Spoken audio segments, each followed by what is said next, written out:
You know what? I was actually, one of the questions I wanted to ask you was, Sure. you guys have been doing this for like 20 something, maybe even like longer than that, 20 years. What were you doing before that you got into like the fantasy football business and started the NFFC?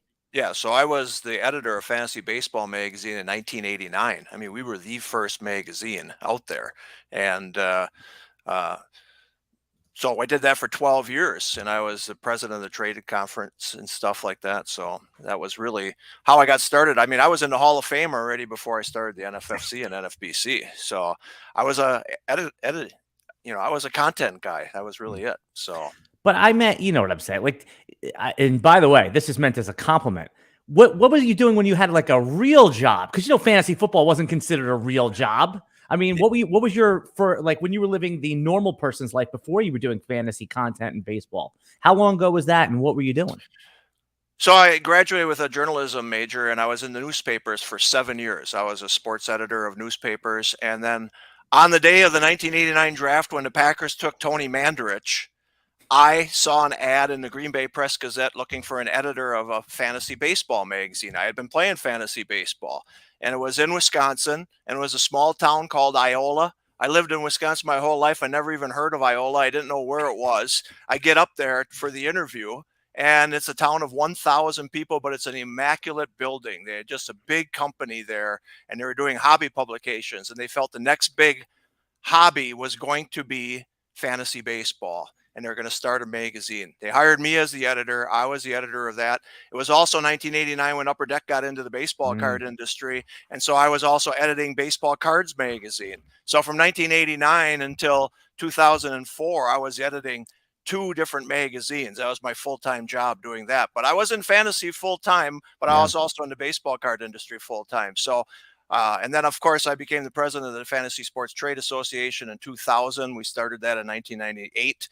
And I was involved in the industry. Like I said, I was actually in the Hall of Fame, the Fantasy Sports Trade Association Hall of Fame, as a writer, as a content guy, before I started the high stakes games.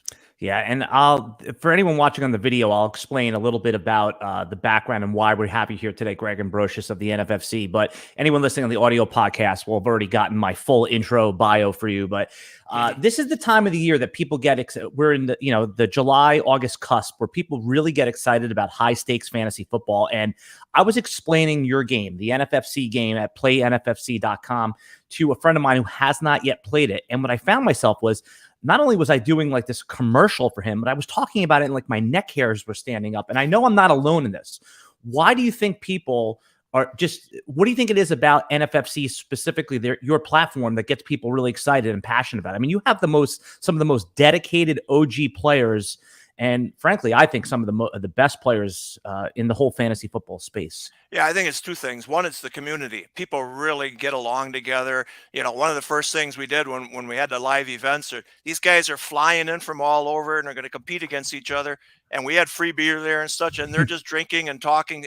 They just found that there's like-minded people like them that want to do this and compete and put money up. And so we have a great community. It started with the message boards, now live events and such like that. So I think it's the community for sure. But number 2 is it's so damn competitive. I mean, I watched our guys, and especially baseball. I mean, these guys are just so good. I can't compete with them. I mean, you've competed in football. It's very tough. It's just a very, very tough audience. And all these guys want to compete. When they see a good player enter a league, they want to get in there. I've got a friend, Randy Michaels. He says, tell me what leagues Chad's in. I want to go against the best. I want to go against them. So it's people that aren't afraid to put their money where their mouth is and compete against the best guys. And we really do have a lot of great guys. I mean, this industry has just blossomed since we started in 2004. When I first started, I thought, who would put $1,200 up, $1,250 up to compete in a fantasy football or baseball league, right? I mean, I like to play for $100 or so, but I never thought. And to think now that, we have 20,000 different teams in our contest, and every range from $25 to $20,000 a team. There's just a great audience out there that wants to compete against the best. They're not afraid to compete against the best. Yeah, I've been playing the NFFC's platform, high stakes platform, for this will be my 9th year. So, I talk about a lot of these OG guys, but I'm almost a decade in myself. And, and I can relate to what you were saying. I've been playing $100 leagues, $200 leagues, $50 leagues forever. Right. And I was like, I'm better than, like, I want to see if I can compete against the best. And, for hearing the RotoWire guys on the Years for the Radio, I was like, I want to, that was my thing. I want to compete against Chris Liss and Jeff and Jeff Erickson. And that's how I got into it. But once you're absorbed in your platform, you really, you realize it's just you have everything figured out, all the details, no trading in a stranger danger league. Yep. You have playing against an all-in play the first 2 weeks, being able to set your lineup. And we're going to get after the Thursday game, because there's still drafts go. You guys have thought of every detail. So what I want to do today is, I know it sounds kind of, just very, hey, we're going to help you win $250,000. But I think that there are tips that you have, that you're not hovering yourself, that you can make public, that gives people chances to optimize their chances to not only compete and win their league, but has a real shot when those final 3 weeks hit to play for the 250. So let's go over a few of those tips. And before that, though, I just wanted to ask you, how did you meet Tom Kessenich, your partner with this whole venture? How did you guys come together? One, how'd you meet? And then when was the idea? When did it spawn to do the NFFC? Sure. It's a great question. So again, I was doing the magazine. I was the editor of Fantasy Baseball Magazine and Baseball Cards Magazine from 1990 through 2002. And in 1999, it was getting so big. Both magazines were so big. I was writing everything. I wrote every player profile. I wrote all the projections. I did everything. And I finally had to raise my hand. I had my second child at that point, and I said, I need help. And my boss said, yes, you do. You're doing an awful lot. And so let's hire somebody. Tom Kessenich had been covering the Packers from 92, I think, until 99, and Gannett was buying up papers in the northeastern Wisconsin area and combining them. So Tom was going to lose his job as the beat writer for the Green Bay Packers, knew my boss, came to interview. I had been reading about him the whole time. Packers went to the Super Bowl in 96, 97. Tom's writing every player note and everything and following the team. So we hired him on the spot. So I hired him in December of 99. He started writing for us on Fantasy Baseball Magazine and helping me on the Baseball Cards Magazine. I went to the World Championship of Fantasy Football in 2002. Now, if anybody knows about WCOFF, that was the one. Okay, so in 2002, the magazine industry is going down the hill. We fold Baseball Cards Magazine in 2002 August, and I'm thinking, I don't have much longer left. I really don't. I fly out to WCOFF just as a witness. I didn't even have a team. A friend invited me out there. I thought this thing was not going to fly. $1,250 a team, $200,000 grand prize, and everybody fly to Las Vegas and draft live. That just didn't seem like a doable concept. I get out there. They rent out the ESPN zone on the strip, including the bridge outside. There's 552 teams there, about 900 people with co-managers, and they're just partying and having fun and everything. The next morning, we go over to the MGM Grand. They've got the big ballroom, and they're not ready yet, so we're all standing outside. They're about a half an hour late. They open the doors, and all you see is 47 tables.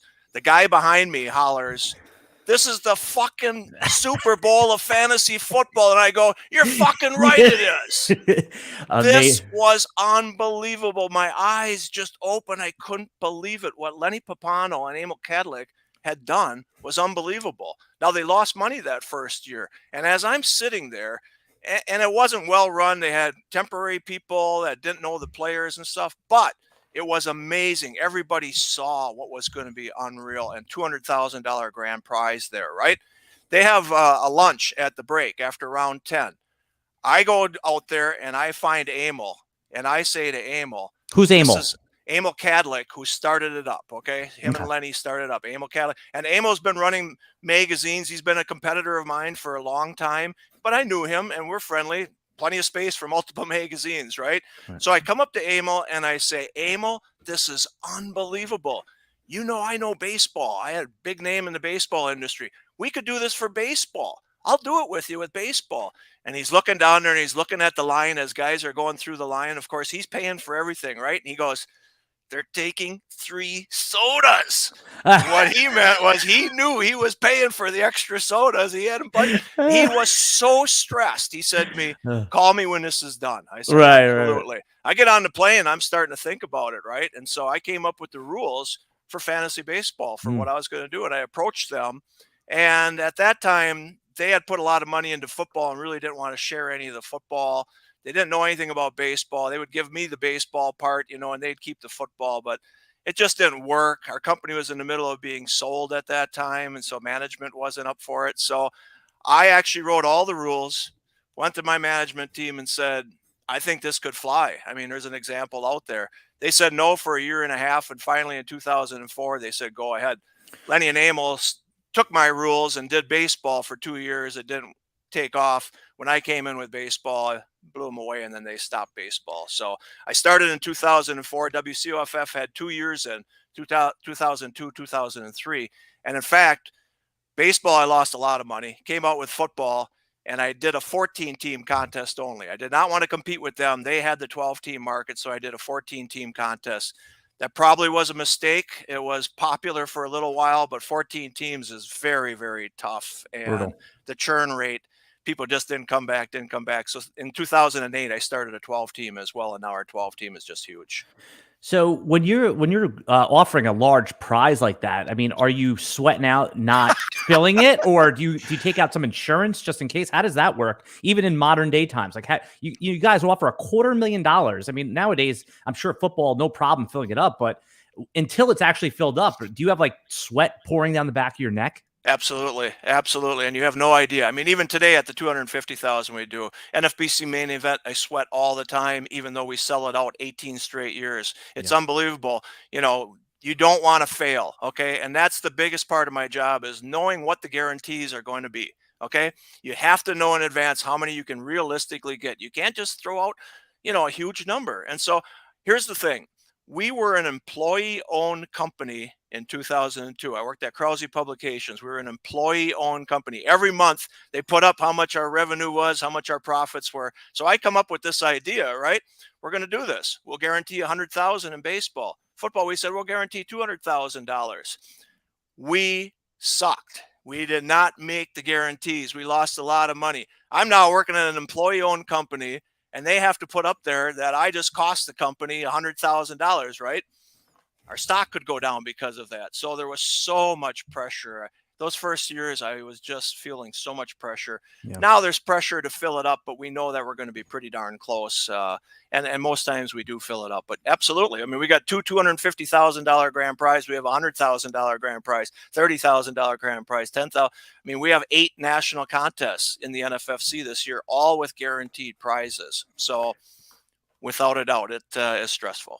Yeah, like I said, as a longtime player, I've been lobbying Peter now because, RotoWire partners with the NFFC. We have the RotoWire Online Championship, which, again, I think is one of the best contests that you run. I implore everybody to go over to playonfc.com, check out the RotoWire Online Championship, get into one of those drafts. They're $350, 12-team leagues, third round reversal. They'll be popping off. And I think this year I've been lobbying Peter to give a beat Alan Seslowsky league, because absolutely. I know I could fill that thing in, a day or two, because I'm just so passionate about the product. So he said yes. So we're going to get that going as well. Good. And I've already have 4 people, my friends, I said, you're playing this year. They're like, I'm in. So it's an addictive format because, again, yes, you want to win that big prize. And we're going to tell everybody right now a couple tips on how they can do that. But just competing in your league and, and we'll get into all the details. It's a lot of fun. The drafts are great, especially when there's a lively chat and a lot of shit talking, which, if I'm in your league, there's definitely going to be chat. So,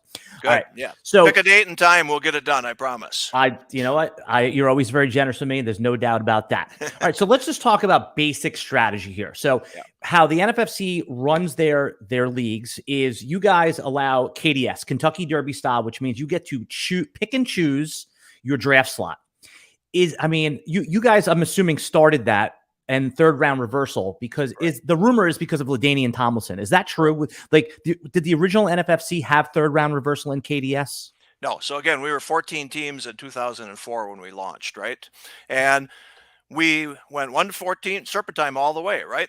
So the first year we get it out there and we formed the leagues, and I'm so excited. We had actually a day when you could watch what league you were in and what pick you got.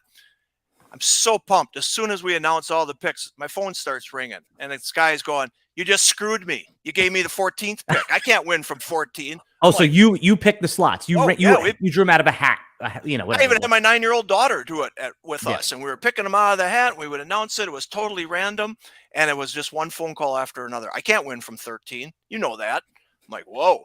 So we go through 2004. We go through 2005. LaDainian Tomlinson just dominates.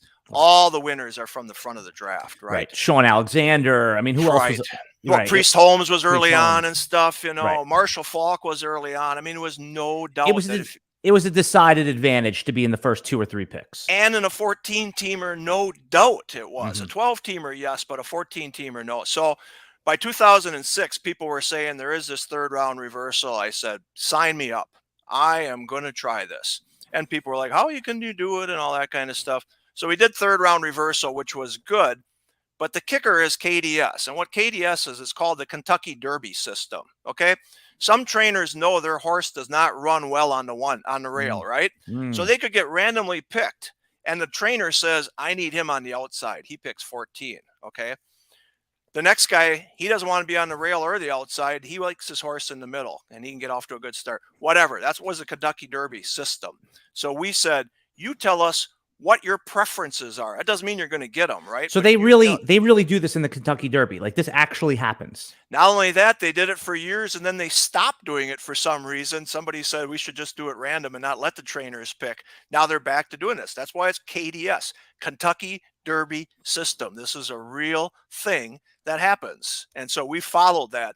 So for us, the combination of the two is perfect. It gives you the chance to tell me where you want to draft. It gives you the chance to plan a strategy.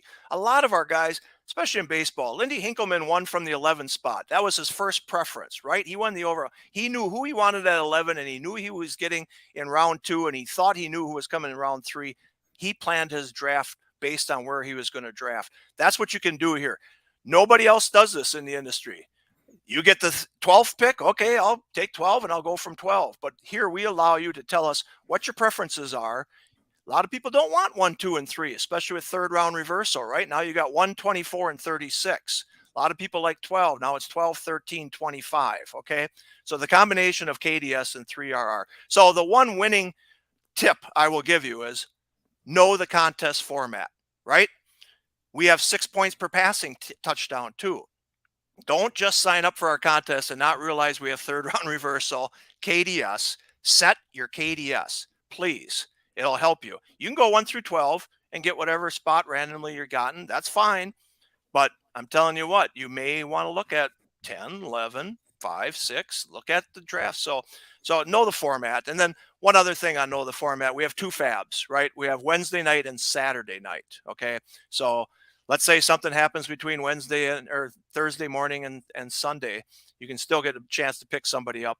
Maybe it's a kicker, maybe it's whatever, So know the format, know the contest format. 6 points per passing touchdown, 3RR, KDS, and the fab 2 times a week. Yeah. So and yes, all those things. By the way, the 3 years that I won my league prize in the Beat Chrysalis League, I picked from 11, 9, and 10.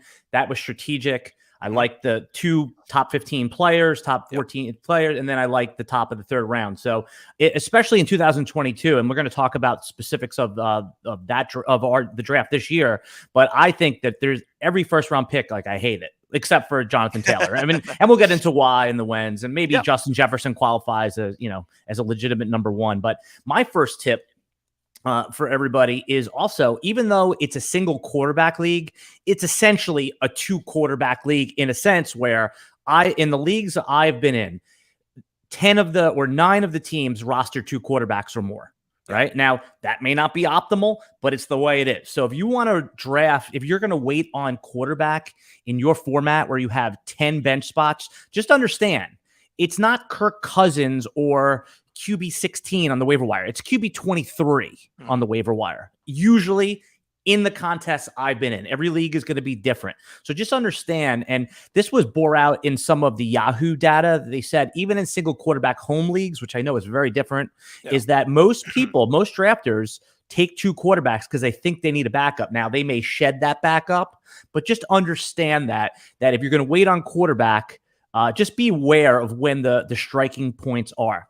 And that's a Go ahead. You want to comment on that before I Yeah. ask you about? Well, again, we have 20 roster spots, so you do have 10 bench spots. I would definitely take 2 quarterbacks, and like you say, certainly. But like I just did the FSGA league, that's 16 roster spots. Okay, you don't have to take a second quarterback there because you're going to churn through anyways with the bye weeks and such, and hopefully your quarterback doesn't have a bye until week 8 or 9 or whatever. But 20 roster spots, 10 reserve spots, get 2 quarterbacks. You have enough room on your roster for a second quarterback. All right. Now, this was when I was explaining your contest to a couple friends of mine who were excited about they're going to be in it. They all 3 of the 4 asked me the same question, and I kind of know the answer to this, but even though there's no trading, how do you stop and prevent what's the red flags for collusion or cheating? Like, what are some of the things that you guys have in place, the systems, without revealing your systems? Sure. But what are the things that you look out for to prevent? And I've never seen it in any of the times. And this would be true of any operator. Look, DraftKings busted people a couple years ago that they thought that looked fishy. So what do you guys do to prevent either cross league or 2 people being in the same league that have a plan to basically take down the contest themselves? Yeah, absolutely. It's a good question too. So it's no trading league. So that's the biggest thing, right? So how can you collude? You can collude by cutting players and having a buddy pick them up. So it comes down to fab and cuts. That's the collusion part. Could 3 brothers get in the same league? Possibly, but we would see it right away and call or find out about. But again, we keep an eye on that. But that's the one, is the fab collusion. Now, this happened in baseball a couple years ago. I don't know if it's 2016, 2017. We got to the All-Star break in baseball, and a customer of ours alerted us that somebody was cutting some good players, and we saw it time to time, but they weren't first round, second round, third round. They were 5th round, 6th round. All of a sudden, the same guy started picking them up, and all of a sudden we looked at that league and we called them on it. They said that wasn't what was happening, but we shut the entire league down. We refunded everybody. It was a national contest. It was an online championship, actually, and we moved on. They said they were going to sue us because they didn't do anything, and nobody sued us because they were doing it. And so every week we have to look at the cuts, and we can pull out a cut if it doesn't meet our standards. That doesn't mean that we don't allow that guy to cut him. We just pull that player right out of the pool. So, really, it's the cuts and the fab that we watch for collusion. Right. So just using an extreme example, if somebody cut Jonathan Taylor, a healthy Jonathan Taylor, or a Jonathan Taylor that was going to be out for 2 weeks and cut him, you would immediately be red flag to that. You would go to that league and you would just take him out of the player pool. Right? If you don't want him, no one can have him. Correct, because nobody else in the overall contest is getting the chance to pick up Jonathan Taylor. So again, it's a cut in one league. If he got hurt and he was out for 3 weeks or so, and we're in week 10 and 4 or 5 leagues cut him, we'd let the leagues play out. We really would. But that happened with Adrian Peterson one year, I think. Absolutely. And we do allow leagues to play out. And some people say you should be we try to be as hands-off as possible. But a healthy Jonathan Taylor, or Jonathan Taylor being cut in only one league in a national contest, we pull him out because nobody else gets a chance to pick him up. That league continues to move forward. That owner did what he wanted to do. He cut him, right? He picked somebody else up for him. Go win the title then without him, but we pull him out of the league. So we are very cognizant of that. Nothing's better than our reputation, right? If our reputation is ever soiled, then the contest will never prosper. Yeah. So where's the cut line with that? Like, what player is it? A top 50, top 100 player? Where's the cut line where you're saying, hey, this doesn't feel right? We do not have a no cut list. So it could be Aaron Judge, who isn't a top pick, right, on draft day, but now is the best player in baseball or whatever. Okay. So we could take Aaron Judge out if he was cut in one national contest that we felt was unfair and felt like it could have been done for a reason to help out somebody that he knows or something. We would pull him out. We do not have a no cut list. Even our tech guys are saying you probably should have a no cut list. It doesn't make any sense. A first rounder could be cut. A guy could be terrible, right? He could be cut. And we would have a no cut list. That doesn't make any sense. So this is very discretionary on our part. We're very hands-on. It is not tech solution. It is Tom and me and Derek. Yeah. Yeah, I mean, last year Christian McCaffrey would have been a reasonable cut, even though he was missing clips of 5 and 6 weeks at a time. It's a very interesting situation. I'm sure somebody would have picked We him would up. allow it. We would allow it in that situation. I mean, he could get picked up. He could be the difference maker in the championship round, but he probably was being cut in multiple leagues. Again, if he was only cut in one league in the national, we might pull him out. If the next week he got cut multiple times, we'd have to reconsider. But the biggest thing is just not allowing one league to have an advantage over all of them in the championship round. I'm so happy that you decided to add Superflex this year. I know that your core audience are traditionalists and the OGs. They love the one quarterback. Yeah. But I was always, I was kind of hounding you and hounding Tom. Add Superflex. Like, there's an audience for it now. You see that there. I mean, I don't know. It's still early in draft season. So how many Superflex contests from a percentage are you gonna have a national contest, or are they only league contests? Explain the whole Superflex rollout this year. Sure. So the reason why we didn't do Superflex in the past is a tech reason. I mean, when you add that quarterback to that flex spot, it's not an easy thing. Like, it wouldn't affect it. It really does have a lingering effect on the entire software. So we came to Sports Hub in 2017. We rolled out our own software in 2018. We had been with Stats up until that point. So we weren't about to mess with the new software. We wanted to get everything right. And right now, I think our software is the best in the industry. The Fab is the best in the industry. Our draft room is the best. The Fab is definitely the best in the industry. And the draft room too. Draft room's the best. Yeah, draft room is great, and our draft, everything is working. So we weren't going to mess with that until we felt comfortable there. So we went to software last year, and they said, yes, we can do Superflex.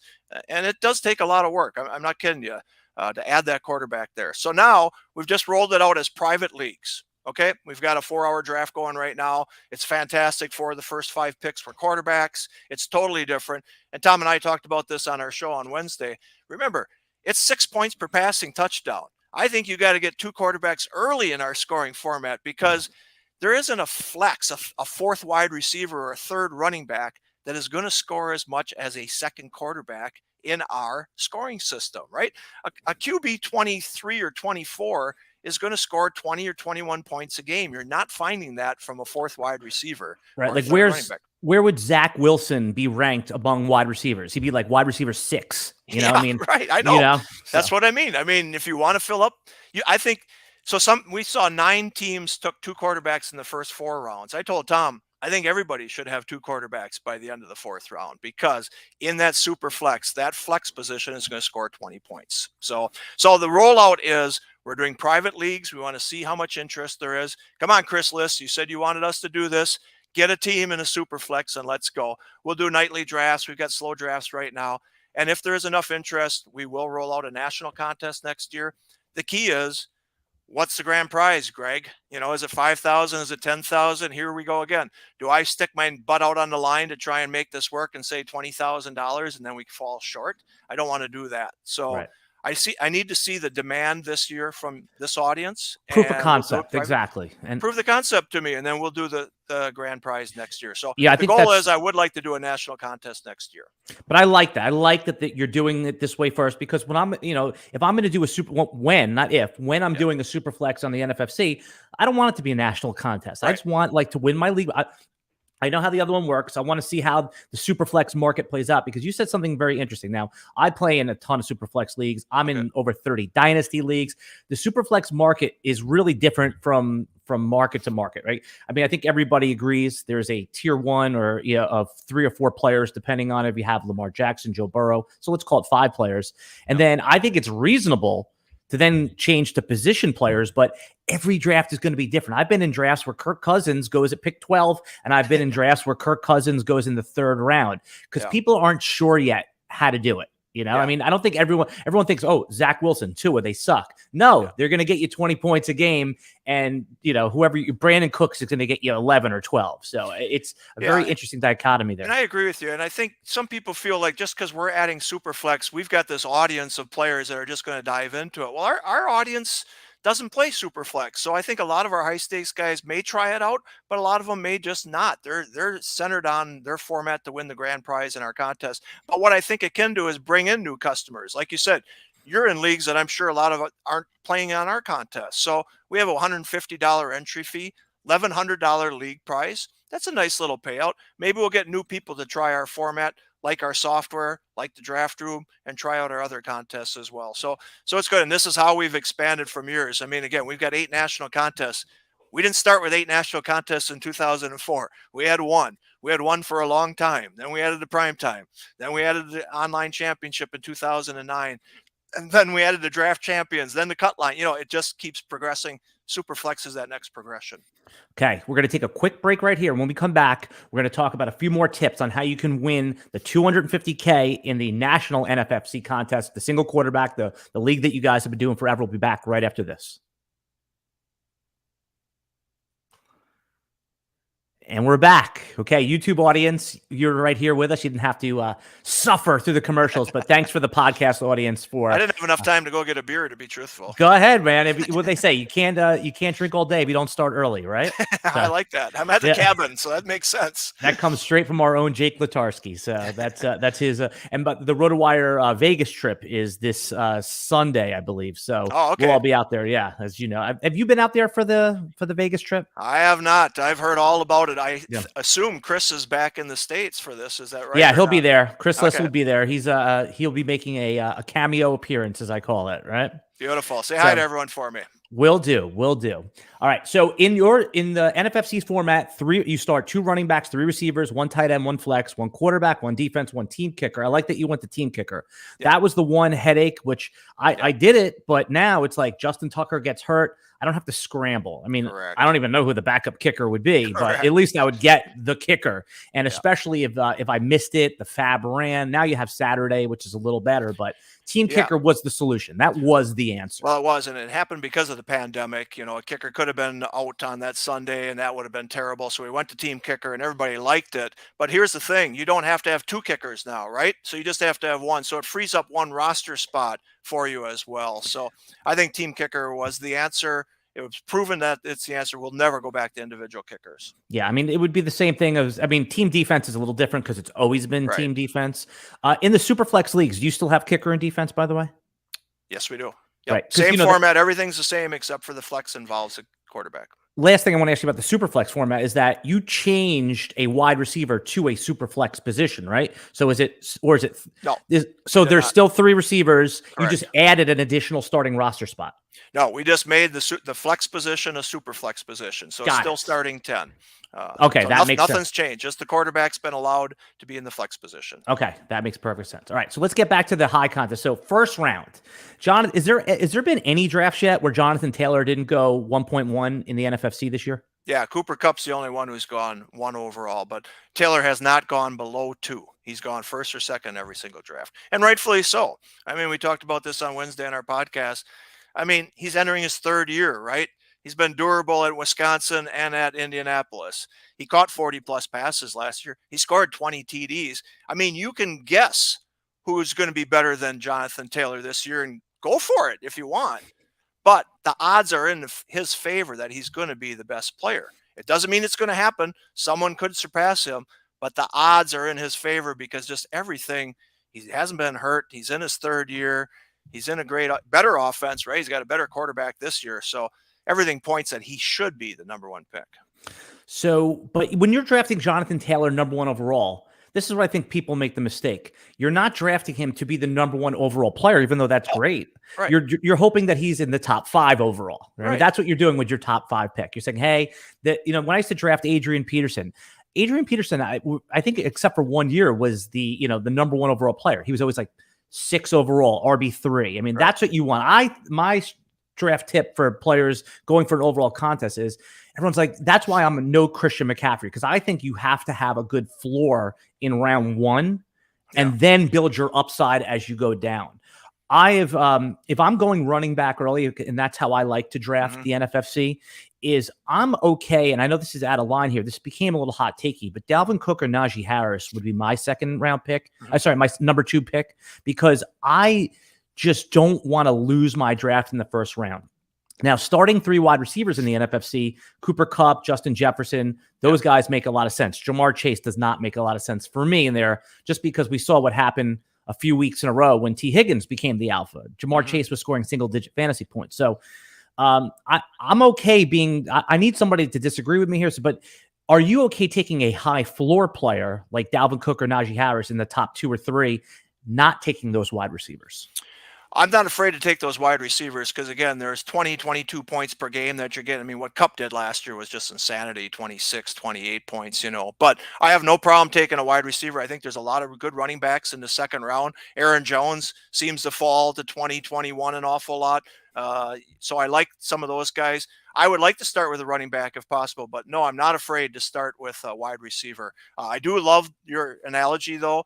Najee Harris's floor is so high that I don't think you can go wrong there. He's just the bell cow back there. He's durable. Cook could get hurt from time to time. Here's my feeling on McCaffrey. I mean, I know he's injury prone. Every running back is injury prone heading into this season. Now, I know he had some soft tissue issues and such, but every running back can have that. So when healthy, McCaffrey is just so damn good. So I wouldn't let McCaffrey out of my top 5. I think he's that guy who could be a difference maker. But you're absolutely right. He could get hurt, and you don't want to lose your draft in the first round, right? That's one tip that everybody says. Don't lose your draft in the first round. But again, you just can't plan on injuries, and the running back position is so volatile that, don't be so scared of injuries that you leave good talent on the floor. And again, don't be so scared of being weak at running back by letting a good wide receiver go in the first round. Here's the deal, Alan. People are drafting modified running backs right now. There's the old 0 running back strategy and all of that, but really a lot of people want to get a bell cow back like Jonathan Taylor, and then maybe bang 3 wide receivers there, right? You've got an edge on that position right now. So I'm not sure you have to get another running back at that point. A guy like Jonathan Taylor, Najee Harris, they allow you to maybe wait on your second running back and really hit the wide receiver strong. So I wouldn't mind taking a wide receiver early, maybe getting another good running back and then really pounding the wide receivers again. The wide receivers is so strong this year. So two comments on everything you just said there. One, if you're in a draft with me, you're not getting Aaron Jones in the second round because I'm taking him at pick 10, 11, 12. Like he's just I guess my bold call for this season is Aaron Jones is just as likely as Jonathan Taylor to finish as the RB1 overall. For all the reasons. I mean, it's been said many times that just look at the numbers when Devontae Adams not there, Aaron Rodgers, circle of trust guy. Sure, A.J. Dillon takes carry. I'm just giving you the cliff notes on everything you already know. But, I could see him leading the league in running back receptions this year. So you're not getting Aaron Jones if you're playing with me. I think he could lead the Packers in receptions this year. I think they're going to go with the 2 backs this year. They're going to swing him out, line him up on a linebacker, and he's going to get the swing passes from them. I know everyone's complaining about the Packers don't have the great wide receiver core. LaFleur knows how to use different formations, and they may go a lot of 2 tight end. They may go a lot of 2 running back, and that's where Jones could lead the Packers in receptions. Yeah, and the other thing is, 0 running back was great the year Sean Siegel did it and won the whole thing or whatever. But I call 0 running back? 0 money back. Yes, I know. Yeah, do that, and you're not going to. Okay, sure. Go have Miles Sanders and Kareem Hunt as your starters. They're going to be my RB 4 and 5, right? At the end of the day, I understand that when you have to start 3 wide receivers, you do want 3 guys that you could just put in there. There was no better example of that than Julio Jones, who would be very volatile. But at the end of the year, he'd have 1,700 yards and he'd have his 6 or 7 touchdowns. And when you have a 5th-round wide receiver and they have a bad week, if Allen Robinson comes out week 1 and has 3 for 39, you're not going to want to start him in week 2. And then when you bench him and he goes 8 for 88 and 2, you're going to be like, jet. So having those 3 receivers that even through the thin times you could start them, there is an advantage to that in your format with the 3 wide receivers. Yeah. How your players at the NFFC win the league sometimes is really based on their tight end and quarterback strategy. What do you think is the best quarterback strategy? We'll start with that for your format in 2022. Well, I still think you wait on quarterbacks. I understand, and I think more people are doing that. I mean, right now, Josh Allen's ADP is like 38, right? I saw Mahomes go 50th the other day. I mean, 5th round for Mahomes is pretty crazy. Herbert went 47. So people are waiting on quarterbacks. Even though it's 6 points per passing touchdown, it's 6 points per passing touchdown for every quarterback. Your quarterback is getting 6. I'm getting 6. So the difference isn't all that big. Whereas the difference between Jonathan Taylor and another running back could be 10 points on any given Sunday. So I think you wait on quarterbacks. It's a deep, deep field. Listen, the people who won last year, and we can talk about this about stacking in season long as well. But last year it was Joe Burrow, right? He was QB 13, I think, last year. Joe Burrow got hot in weeks 15, 16, 17, and Jamar Chase. People who had that combination of Chase and Burrow won the grand prizes last year. They were so good in 15, 16, and 17. So I think you can wait. There is another Joe Burrow out there. I think you can wait on quarterbacks. So I'm seeing the sweet spot being round 7 and round 8 for a lot of those guys. And I think you can wait until that time. So so 7, and who would be like 2 or 3 of the quarterback targets in that 7th or 8th round? Because I would say you're not getting anything higher than QB 8 there, right? I mean, so whoever possibly. I mean, Dak is going there. Kyler's going in 7, if you will. So those are the guys that I certainly would target. Jalen Hurts is a guy that's going in round 7. He's going that late now? Yep. I'm surprised. I think he's going to move on up. Absolutely. Our guys are on him. He's been moving on up, no doubt. In that Superflex, he went 5th overall. He was the 4th quarterback that went in that Superflex league. So absolutely, people feel that the Eagles are going to throw more this year, and he's, in his 3rd year. And certainly has the job right now. But this is a make or break year for Jalen Hurts. But yeah, those are the type of guys you can get end of 6th round, early 7th round. And they also set him up for success, getting him an alpha wide receiver. I mean, it's funny because in Dynasty, which I play a lot of Dynasty, as I told you, Jalen Hurts, they're a little more dubious because he's one of these guys that has, QB1 upside, but he cannot be the quarterback next year when you're stuck with him forever. So I'm with you right there. Tight end. Travis Kelce, to me, seems like a very reasonable 1st-round pick. I mean, who else is Mahomes going to trust when things break down? Jim Coventry, when we were hosting the show on Sirius, told me that he thinks that Travis Kelce is going to get the blanket treatment and that he's a landmine and a void for him. That is a little bit of a hot take there. Where's Travis? I'm kind of on with Jim because, listen, Tyreek Hill brought the safety with him every single time, right?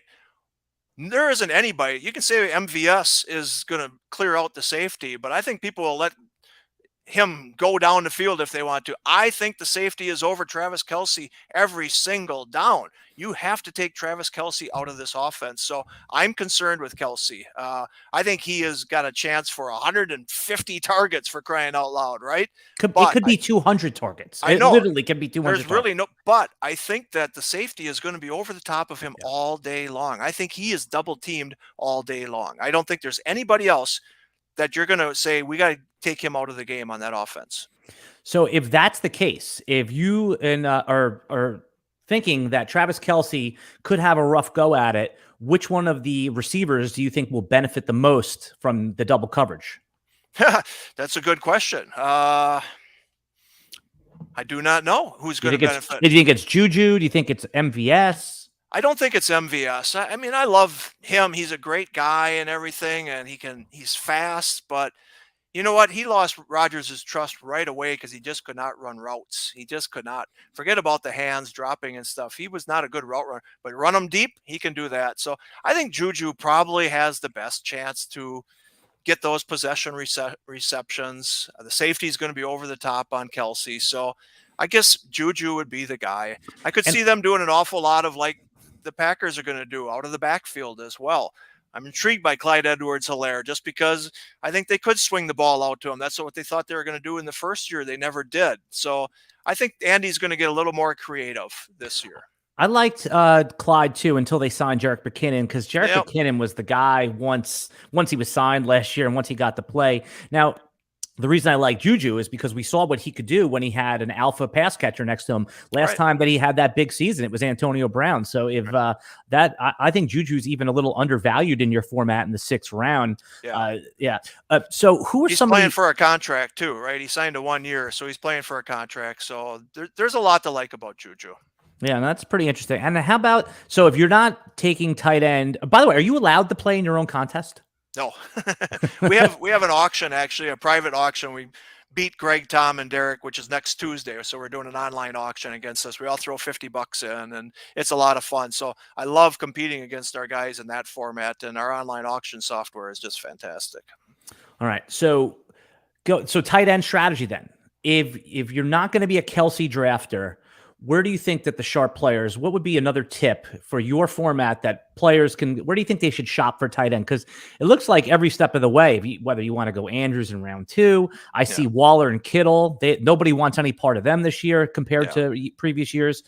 And then if not, you're just, I remember like finding a tight end in the NFFC is tough because if you're going in the tight end 8 to tight end, I mean, people roster 2 and 3 tight ends. So there's literally nothing on the waiver wire towards the end there. So what do you advise? What's your next tip for tight end shopping in the NFFC? Well, tight end is very tough. I mean, again, it's like the catcher position in baseball, right? You hate it, but you have to have one of them at least. And in baseball, you got to have 2 of them.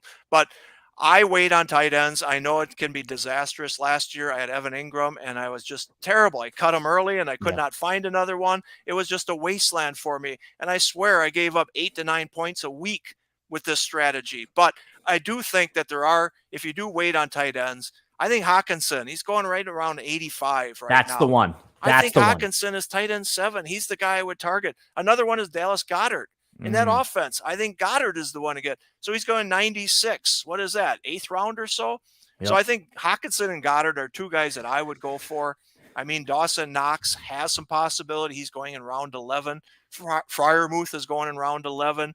How about Cole Kmet? Are you on the Cole Kmet thing at all? Yeah, I think he's got chance for receptions. I don't know how many touchdowns he's going to score. I think Justin Fields will run everything in, scramble, if you will. But Cole Kmet could have some receptions. So, again, it's easy for me to say this. I had Evan Ingram last year. What do I know? But I do think Hawkinson, Goddard, Knox, and Freiermuth are guys, if you're going to wait on tight ends, that you can win with.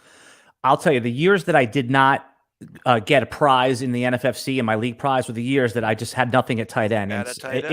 So whereas your home league, there's always going to be tight end 13 is on your waiver wire in your home league. So you could be able to find that guy. Even Hayden Hurst, it was going at like tight end 20, who could be in that top 10 is available.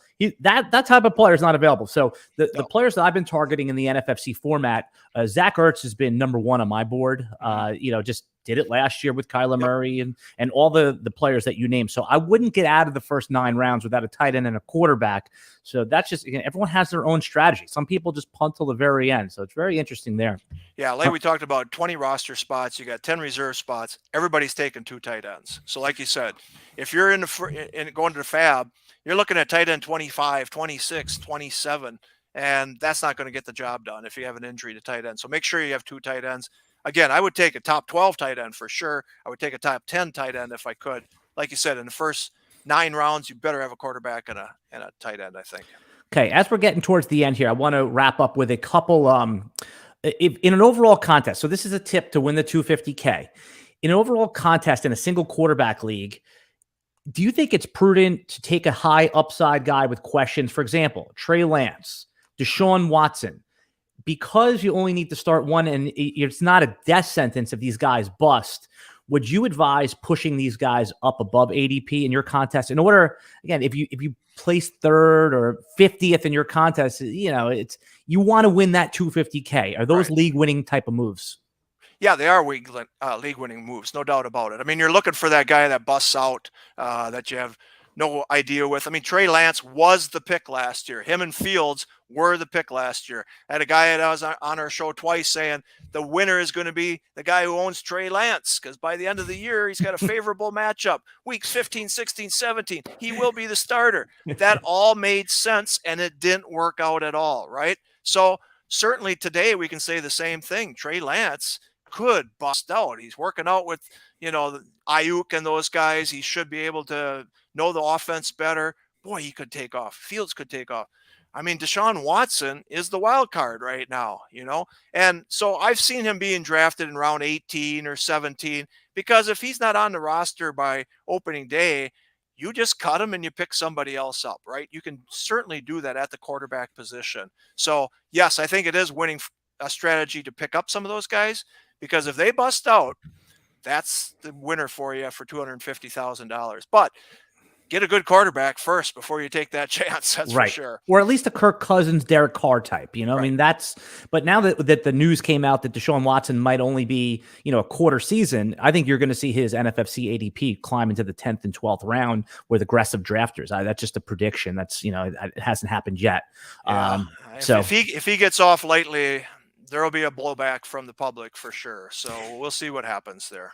Okay, couple ADP questions for you. You watch all these draft boards, you monitor them because you need to not only just know what's going on at your own company, but you need content for the radio. Yes, right. And I by the way, I want everyone to go check out Greg's podcast. Just tell them where to find that because it's a regular listen for me.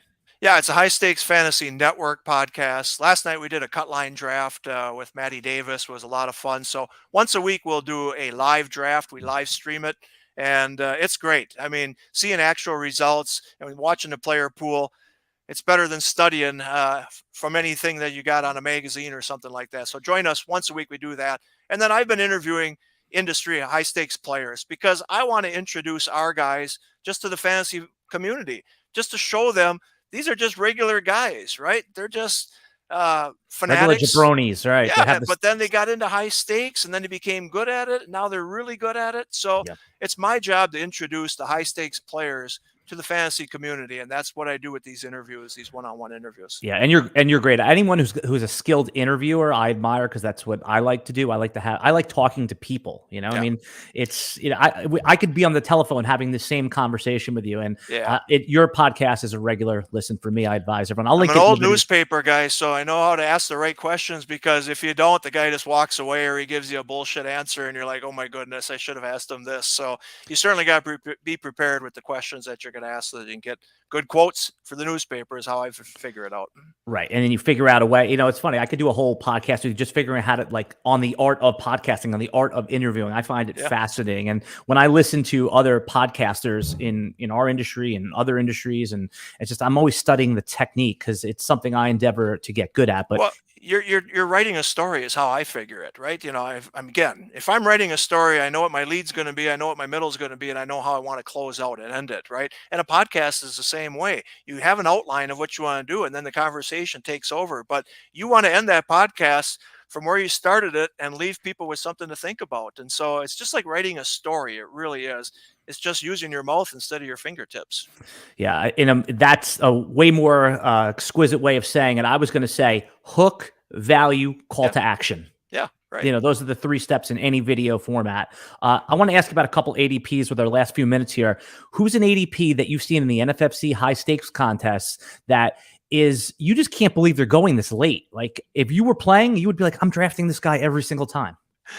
You're asking me a content question. I'm just supposed to run these damn questions. I mean, is it DK Metcalf falling like multiple rounds? Is there a quarterback that, I mean, you said Mahomes already. You can't believe he's a 5th round pick. I understand why, but who would be, and I'm going to ask you the inverse as well. I'm going to say a player like, for example, that goes earlier in your drafts. Anytime somebody drafts Chris Godwin, I just laugh. I'm like, the guy's not coming back until Halloween, probably Thanksgiving, maybe Christmas. Yeah. So the 2 guys that Tom and I have been talking about on our show, on our Wednesday night Sirius XM show, is Godwin for sure. I mean, ACL injury, he's going to be out 6 weeks. And he may not even come back. I mean, he got hurt on January 1st, for crying out loud. I think it's the old Adrian Peterson. He came back so fast that everybody's going to come back that fast, and that's just not the case. So we had Dr. Chow on our podcast, and he's the best. And he said, too, he's not going to be ready. And when he does come back, he's not going to be 100%. He's going like 53, 54. It's inexplicable that people are picking Chris Godwin that early. And so we are way off of him for sure. I mean, the one that we've been talking about the most is Kamara. Tom feels like he's not going to get suspended. I feel like it's a danger. His pick is number 30 right now, ADP in the online championship in the last 2 weeks. He's gone 39th recently. We did the FSGA draft. A guy took him 13th. I mean, that just doesn't make any sense because there's no value with picking him at 13. He's got to finish top 13, right? And that's just not going to happen, I don't think. So I'm worried about Kamara being suspended. I'm worried about the offense, too. I'm not so sure that's a great offense without Sean Payton there right now. So Kamara is the wild card. Tom says he would take him top 20. 30 is even too high for me right now. Yeah, I'm with you. And it's not because he's not worth of that spot. It's just because look who you can get. That you can get equal production, maybe, and they're assured to be there. It's pick 36 or out of the third round. Like anytime in the fourth round, it's okay. You want to win an overall contest, that's the spot if you want to take on that risk. I understand it. Right. And especially you can get Mark Ingram in the 15th round in your drafts. And, it's not, Mark Ingram is not Mark Ingram from, 8 years ago, but it's still 11 points a game. It's something. We just talked about that on Wednesday night. Tom was saying, how can you not handcuff him? And, I wouldn't take Ingram without Kamara, but I would handcuff him for sure. Well, so no doubt. I was going to tell you, I'll tell you where I would take Ingram because he's the guy. Like him and Marlon Mack, nobody wants them, but they're presumed starters. So if you're going to be aggressive on a rookie running back, I would say you don't have to handcuff him, but those two players that I just named are guys that could fill in because even Jonathan Taylor, his rookie year, he was droppable after 6 weeks. He was. It was like, and then he won you the league. So you have to be careful of things like that. And I don't think anyone thinks Marlon Mack or Mark Ingram are going to be the presumed starters after Thanksgiving of this year. No. All right. Couple more quick ones. Who are a couple of guys going late in drafts in the NFFC that you see some of the sharp guys taking that you're like, oh yeah, I could see it. Even though, there's a reason they're going in the 16th, 17th, 18th round, but who are a couple of the ones that a tip for your league format, which again, taking someone like Josh, I'm killing time while you look at your ADP list. Well, taking Josh Palmer is not the type of guy I take because it's almost impossible to see the upside unless there's like multiple injuries and target redistribution.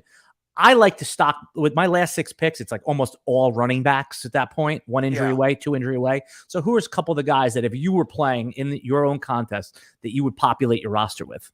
Well, I don't have a winning formula there because I'm not actually playing these contests, but I will say here's the winning formula that I've seen from Chad Schroeder. And I think a lot of people talk about this. And I asked Chad when we were on our contest, Chad has won an overall contest in the past because he had that backup running back before anybody else had him. And then when he became the starter, Chad got him. He wasn't wasting hundreds of dollars in fab on him. So to me, finding that running back that can replace the starter later on in the season, he can win you a title. Here's one. Damian Williams, right, in 2019. Hold on, round of applause because nobody likes him. I like that one. But Damian Williams got the job on the last fab of the season. On the Friday night during Thanksgiving break, he got that job.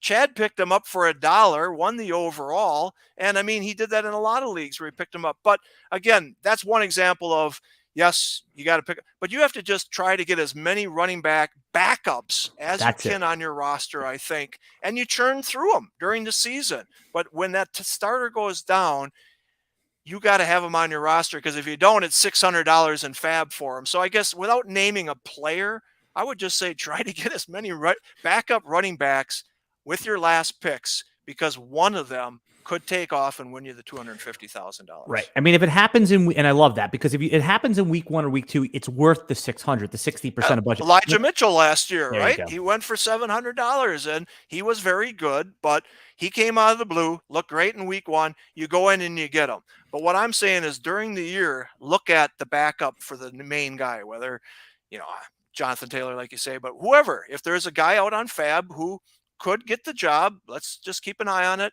You throw him on your roster. 2 weeks later, nothing. Churn through, get another guy. That's how you win because that backup running back could be the savior in weeks 15, 16, and 17. I'm here with Greg Ambrosius from the NFFC High Stakes Fantasy Football Contest, what I think is the best fantasy contest in the entire industry. A lot of people agree with me. I play every year. I'll be playing this year. And I'm going to link how to get to the NFFC. It's playnffc.com. It'll be linked in the video description below. And just give everyone the 30-second pitch as to if they haven't yet played on your platform, why they should. And like I said, I could do it all. I'm sure you're the best pitch man for it. And I would stake my reputation on that. You'll enjoy it as well. But why should they come over and play in 2022?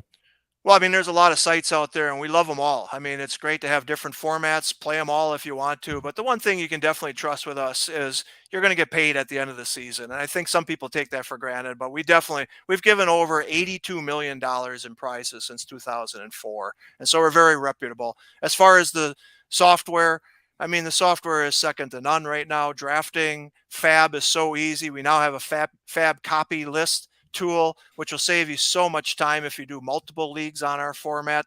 The competition is not only very good, it's very fair. We've looked at the rules, and third round reversal makes it more fair for every draft spot. KDS allows you to tell us where you would like to draft so that you get input in your draft spot. We try to make it as fair as possible. The Fab, $1,000 Fab, no $0 bids. Once you use your Fab, you're done. I mean, why no $0 bids? But I've always wondered because why. Strategy is managing your budget, right? Yeah. And so if you're in your league and everybody spent $700 on Elijah Mitchell or whoever, and now they all have $0, they can still pick up people. That's not fair for the overall competition, right? That's fair. You don't know how many $0 bids are in one league and how many are in another league. Some league could benefit by having $0 bids. So when you're doing the national contest, every league has to be the same. They have to have the same players available. They have to have the same Fab amount available. So that's what we try to do to make it as fair as possible for everybody competing for that overall contest. And this is our 19th year, Alan. Next year will be our 20th anniversary for baseball and football. It's hard to believe that I've spent most of my time doing this. I used to be a content guy. I never imagined being a game operator, and now that's what I do for a living. But you do both, actually. I don't know if you realize you still are a content creator. And I guess I am a content creator. The one thing I love about our contest, we're content creators for other sites, for other podcasts and stuff. They use our ADPs. You know, here's one thing I'll throw out there. We used to cherish our ADPs. We let the people who were in contests have the ADPs because they were generating them, right? Then I realized there was great content out there, and it was good PR for us too. If everybody could see our ADPs, maybe they'd want to play. So our ADPs are free for everybody. And not only are they free, you can dissect from one start date time to an end time. So last 2 weeks, last 5 days, last 6 days, you can do all that at playnffc.com/ADP. So come play at our contest. I think you'll trust us and you'll love the competition. And I'll vouch for anyone who's a regular listener to this podcast and, you know, and has faith in what we've done over here. I rubber stamp this. I'll be there, and I'll announce shortly on Twitter or wherever when the beat Alan Seslowsky, as long as Peter, he said yes, but until it happens, I'm the one making the decision. I can twist his arm. You pick a date and time, we'll promote it and we'll get her done. All right. I appreciate it, man. All right, everybody, go follow Greg Ambrosius on Twitter. It's linked in the video description below or in the podcast below. Greg, you're always generous with me. You're always generous with RotoWire, and we support everything you're doing. And we'll be back next week. Special guest Chris Liss is coming out from the dregs to make an appearance on the RotoWire podcast as a guest, believe it or not. So, all right, we'll see everybody next week. Good luck in your fantasy leagues.